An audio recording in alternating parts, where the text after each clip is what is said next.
चीज है। अब वो एफसीआरए का बिल शायद आए पार्लियामेंट में। कल मैं देख रहा था, वो अमेरिका के एक सांसद ने पोस्ट कर रखा था कि बताओ, भारत में तो है जीसस क्राइस्ट के कुछ दशकों के बाद से ईसाई लोगों ने रहना शुरू कर दिया था, और आज की सरकार जो है ये चर्चेज जो है उन पर कब्जा करना चाहती है। सांसद लिख रहा है, उनका रिप्रेजेंटेटिव ने लिखा है। नहीं, वहां पूरे अमेरिका में चाहे रिपब्लिकन हो चाहे डेमोक्रेट, सब में परेशानी है। आप याद कीजिए 2015 में बराक ओबामा आए थे, 26 जनवरी पर चीफ गेस्ट थे। उन्होंने प्रधानमंत्री नरेंद्र मोदी से केरल का एक एनजीओ है जो यही काम करता है, क्रिश्चियन मिशनरी है, 10,000 करोड़ अमेरिकी सरकार दे रही थी। सरकार ने उसका लाइसेंस कैंसिल कर दिया था। ओबामा ने कहा कि उसको रेस्टोर कर दीजिए, मोदी ने मना कर दिया। जाते जाते क्या किया, सिरी फोर्ट में जो कार्यक्रम था, वो कार्यक्रम मैंने अटेंड किया था, मुझे अच्छे से याद है। तो समझ लीजिए, तो पूरे यूरोप में इस बात की परेशानी। देखिए, भारत की डेमोग्राफी बदले, भारत को कमजोर करना है तो भारत की डेमोग्राफी बदलनी पड़ेगी। सर, मैं इसको दूसरे तरीके से देख रहा था। देवेंद्र जी बताएं भी कि इस बिल पर सरकार कैसे बढ़ रही है आगे। अब ऐसे सोचिए, भारत में ईसाई आबादी कितनी होगी? 1%, 2%, 2% में ज्यादा से, हाँ, इससे भी कम होगी। सब शांति से रहते हैं, अच्छे से रहते हैं। हम तो बचपन से क्रिसमस, मुझे लगता है हर दूसरे तीसरे घर के अंदर क्रिसमस बच्चे लोग शौक में मना भी लेते हैं। बर्थडे में केक तो हर घर में कटता है। केक का कॉन्सेप्ट भी वहीं से आया, हर घर में कटता, कोई कॉन्सेप्ट नहीं था केक का।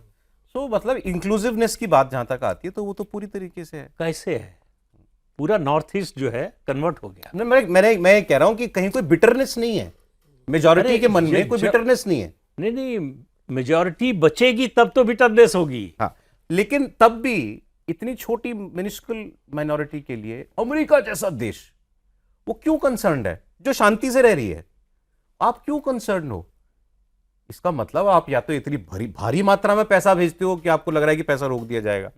अगर भेजते हो तो क्यों भेजते हो, और अगर भेजते नहीं हो तो परेशान क्यों? क्यों वहां के सांसद बोल रहे हैं, क्यों वहां के सांसद चिट्ठी लिख करके अपने विदेश मंत्री को कह रहे हैं कि भारत सरकार को रोकिए? और उनके अपने कानून को अगर देखें कि फॉरेन फंडिंग को लेके, फॉरेन से जो डोनेशन आता है उनके यहाँ, और उसको लेके उनके कानून कितने सख्त हैं। अपने लिए उनकी जितनी सख्ती हो सकती थी, बहुत स्ट्रिक्ट लॉ है वहाँ पे।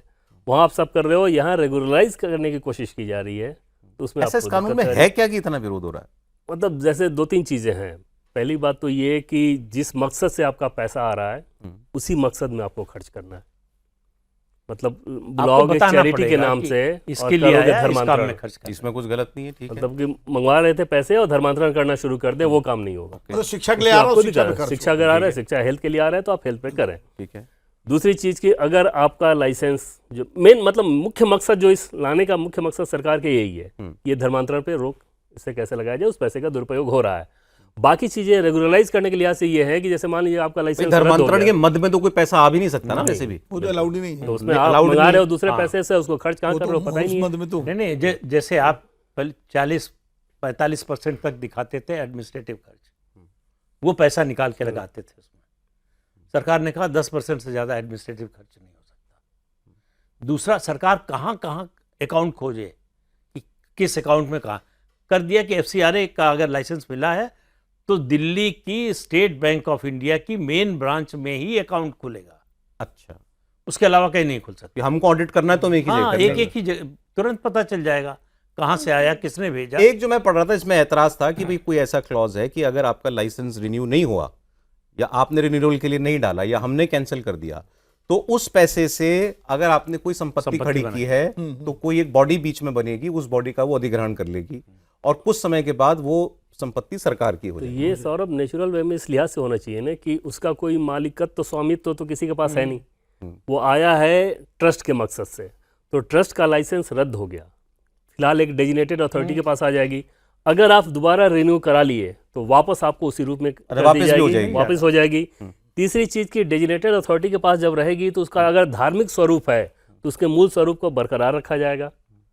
मतलब क्रिश्चियन स्वरूप है या कोई और स्वरूप, जिसको ये लोग भ्रम फैला रहे हैं कि वो कन्वर्ट कर दिया जाएगा मंदिर में। क्रिश्चियन बॉडीज से मुलाकात भी हुई मेरे ख्याल से होम मिनिस्टर पहले भी, आज भी कुछ, लेकिन इस पर बड़ा विरोध है सर, कांग्रेस भी इसका विरोध कर रही है। अब लगभग 4000 एनजीओज ने के लाइसेंस इसलिए कैंसिल हो गए कि सरकार ने उनसे कहा कि भाई आप अपने खर्च का हिसाब दे दीजिए, पैसा आया कहाँ खर्च हुआ, भाई तो किसी को भी उन्होंने देना कहा कि पड़ता है। लाइसेंस ले लीजिए नहीं, आप। केरल के चुनाव से पहले तमाम सारे बिशप और पादरी प्रधानमंत्री से मिले थे और इसीलिए वो बिल उस सत्र में डिफर कर दिया गया था, नहीं लाया गया था, जो लाना था पिछले सत्र में ही मार्च में हम आ गया था, पास हाँ, नहीं आ गया कराया था, गया। पास नहीं कराया गया था। तो क्योंकि वो अब अभी जो कोशिश हो रही है उसमें कुछ इवन विपक्ष को ये मैसेज भी दिया गया है कि भाई हम इसमें कुछ आपके सुझावों को शामिल भी कर सकते हैं, ठीक है। जो आपके कंसर्न है। अब विपक्ष कितना तैयार होता है, कितना नहीं तैयार, अलग बात है।